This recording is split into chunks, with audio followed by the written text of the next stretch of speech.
৯৫% মানুষই জানে না সঠিক নিয়মে কলিজা ভুনা করতে। আজকে আমি কলিজা পরিষ্কার থেকে শুরু করে সবকিছু শেয়ার করব, সঠিক নিয়মে কিভাবে রান্না করতে হয়। আর দেখতেই পাচ্ছেন আমার কলিজাটা কতটা সফট হয়েছে। অনেকের কলিজা কিন্তু রাবারের মতো শক্ত হয়ে যায়। তো সব কিছু টিপস সহ আমি শেয়ার করব এবং খেতে এটা হবে অসাধারণ। যাকেই খাওয়াবেন সে আপনার পিছে ছুটবে রেসিপিটি নেওয়ার জন্য।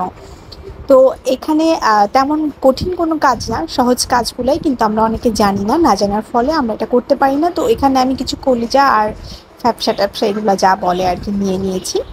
তো গরম পানি নিয়ে নিয়েছি, তার মধ্যে কিছু কয়েক টুকরো লেবু দিয়ে দিলাম। তারপরে হচ্ছে সব কলিজা টলিজা যা যা ছিল সব কিছু গরম পানির মধ্যে 2 মিনিটের জন্য আমি দিয়ে দিলাম। জাস্ট 2 মিনিট, এর বেশিও না কমও না। আর দেখতেই পাচ্ছেন 2 মিনিটে কি পরিমাণ ময়লা পানি বের হয়েছে, ভেতরে রক্ত পানি। তো এখন আমি একটা স্ট্রেনারে এটাকে ছেঁকে নিব। ছেঁকে নেওয়ার পরে আমি কিন্তু এটাকে এখন ঠান্ডা পানি দিয়ে ধুবো না, এইভাবেই আমি গরম অবস্থায় এটার উপরে যে একটা পাতলা লেয়ার আছে এটাকে এভাবে টেনে উঠিয়ে ফেলবো। গরম পানিতে দেওয়ার কারণে এটা কিন্তু খুব সহজেই টেনে ওঠানো যাবে। আমরা কিন্তু এই কাজটা অনেকেই করি না, যার ফলে এই জিনিসটা হচ্ছে শক্ত হয়ে যায়, রান্নার পরে কোনো সফট থাকে না। আমি সবগুলোকে করে নিয়েছি এবং ছোট ছোট পিস করে কেটে নিয়েছি। এখন রান্না করার পালা। প্যানে আমি প্রায় 3 টেবিল চামচের মতো তেল দিয়ে দিয়েছি। তারপরে দিয়ে দিচ্ছি পেঁয়াজ কুচি 2টা। এখন কিছু গোটা মশলা দিয়ে দিব। এখানে হচ্ছে দেখতেই পাচ্ছেন মশলাগুলা গোটাই আমি দিয়ে দিব। তো আরও কিছুক্ষণ ভেজে নিব, মানে ব্রাউন করে নিব। পেঁয়াজগুলাকে ব্রাউন অবস্থায় করে নিব। এই তো ব্রাউন হয়ে গেছে। এখন হচ্ছে আমি এটার ভেতরে কিছু বাটা মশলা দিয়ে দিব, জিরার পানি দিয়ে দিব প্রথমে, যাতে হচ্ছে মশলাগুলো পুড়ে না যায়।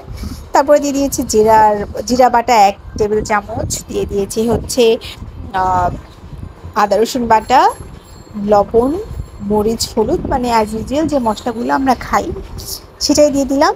আপনারা আপনাদের পরিমাণ মতো দিবেন। এখন আমি মশলাটাকে কষিয়ে নিব খুব ভালো করে, প্রায় 5-6 মিনিট মশলাটাকে কষিয়ে নিব।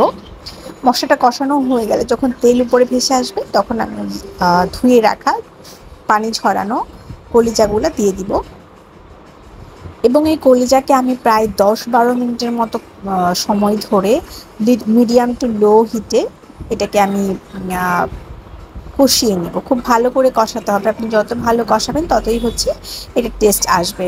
তারপরে আমি একটা জয়ফলের গুঁড়া দিয়ে দিলাম যাতে করে সিদ্ধ হয়ে যায় তাড়াতাড়ি। জয়ফল কিন্তু আপনার গরুর যেই মানে শক্ত টাইপের মাংসগুলো সিদ্ধ করতে সাহায্য করে খুব তাড়াতাড়ি। তো এখানে আমি দেখতেই পাচ্ছেন একদম কালো করে ফেলেছি ভুনতে ভুনতে। তারপরে হচ্ছে এখানে আমি গরম পানি অ্যাড করেছি। অবশ্যই গরম পানি অ্যাড করতে হবে, ঠান্ডা পানি দেওয়া যাবে না, তাহলে কিন্তু কলিজাটা শক্ত হয়ে যাবে। এটাও কিন্তু এক ধরনের টিপস।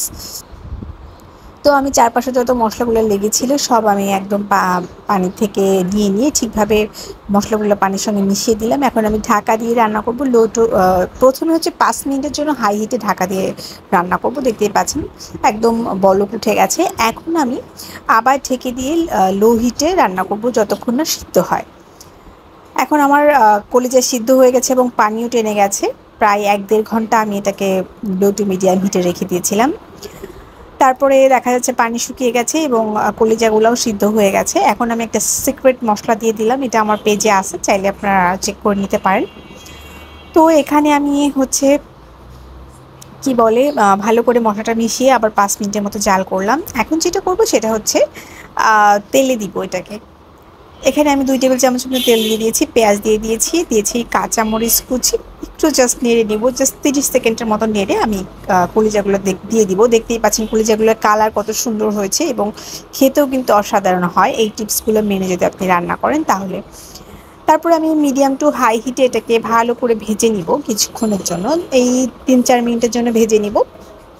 3-4 মিনিট ভাজা হয়ে গেলে এই যে আমার কলিজার চেহারা এবং কলিজার কালারটা দেখতে পাচ্ছেন কত সুন্দর হয়েছে এবং আমি আপনাদেরকে একটা দেখাচ্ছি কতটা সফট হয়েছে।